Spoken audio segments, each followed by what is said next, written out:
All right, so the Clippers won last night. They beat a bad team. But they are now officially 9-0 when they're healthy. When all the guys play, they are 9-0. They are the best team in the league. You get to a point in the NBA in the second half, it's check boxes time. Size, check. Experience, check. Championship winning coach, check. A player that can get a bucket or make a stop, check. Maybe the best in the league in Kawhi. Good bench, check. Length, check. Shooters, check. Size, check. They're 9-0 when healthy. People in the NBA know this, but the NBA season's long. Milwaukee has no championship pedigree at head coach or anywhere on their roster and doesn't really have a second great player. Clippers do. The Lakers head coach has never won a title, LeBron-dependent roster, and a very weak bench. Listen, the NBA media is a lot like the political media. It's a long campaign. And you get hooked into fun stories more than accurate ones. Mayor Pete was kind of a fun story. Elizabeth Warren is feisty. Feel the burn. Joe Biden is going to win the nomination, and he's the Clippers. He's not that great of a story. I mean, let's be honest. Kawhi doesn't talk. Depth is not a riveting column. And they're kind of pacing themselves in the regular season. And I get this morning you want to talk about LeBron hitting half-court shots. And Milwaukee's like, a new candidate on the trail. I could write a couple columns on that. But let's be honest. Kawhi in San Antonio, Kawhi in Toronto, Kawhi with the Clippers. We've seen it before. He's pacing himself. He's taking games off. It's a boring column. It's the best team in the league. And there's two things about the playoffs you have to remember, because we all acknowledge that the regular season is different than the postseason. There's two things you have to remember about this. Number one, in the playoffs, it gets Joy and I talk about this, very situational. Can you get a stop and can you make a bucket? Doesn't have to be a three. Can you make a stop and get a bucket? Kawhi may not be the best player in the league, but he's probably the best at that. LeBron's not as good as making a stop anymore, and Giannis isn't as good as at making a bucket if you double him. The best, make a bucket. We need it now. Get me two. And the best, make a stop in the league is Kawhi. He's a Clipper. The second thing you have to remember about the playoffs is that the referees swallow the whistle. That's why James Harden and Westbrook get frazzled in the postseason. It becomes a very physical NBA, and veterans are rewarded.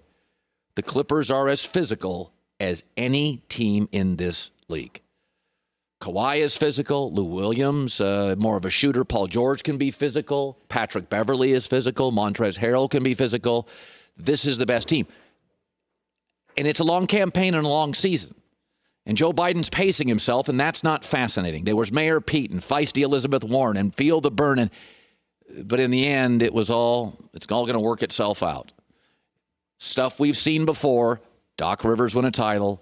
Kawhi get a stopper, make a bucket. Depth mattering. Wing players. Experience, size, and length is going to win the championship.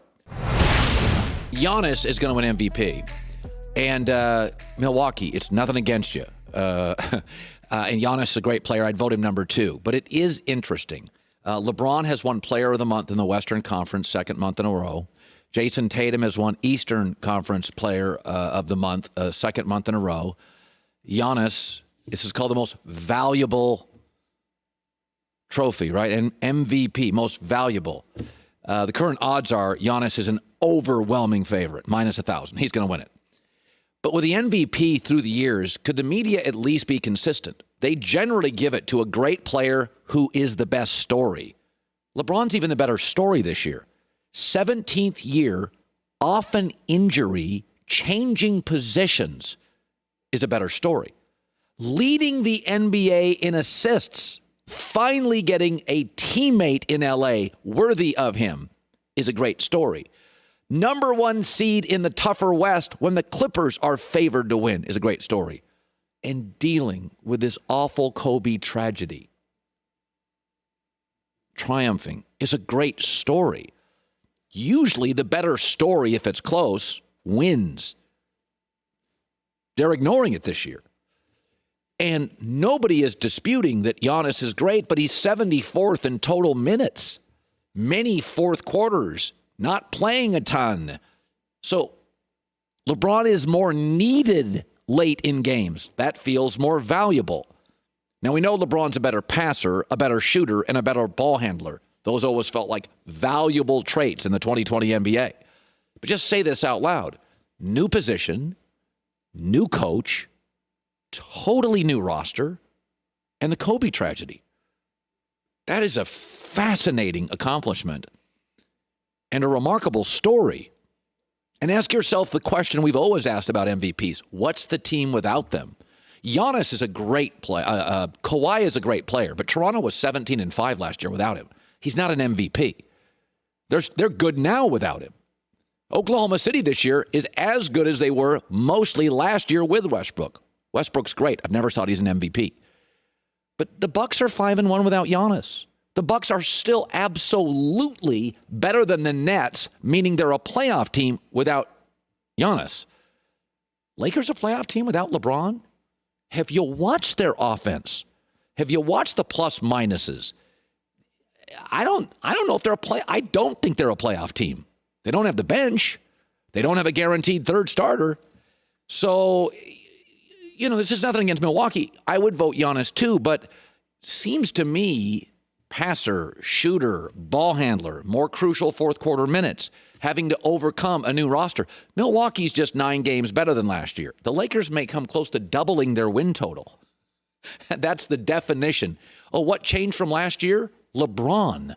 Seems to me that sums up valuable. Hi, everybody. Thanks for watching. Subscribe here to get the latest from the show. Also, be sure to check out more of the best clips from The Herd or go watch a few segments from other shows on FS1.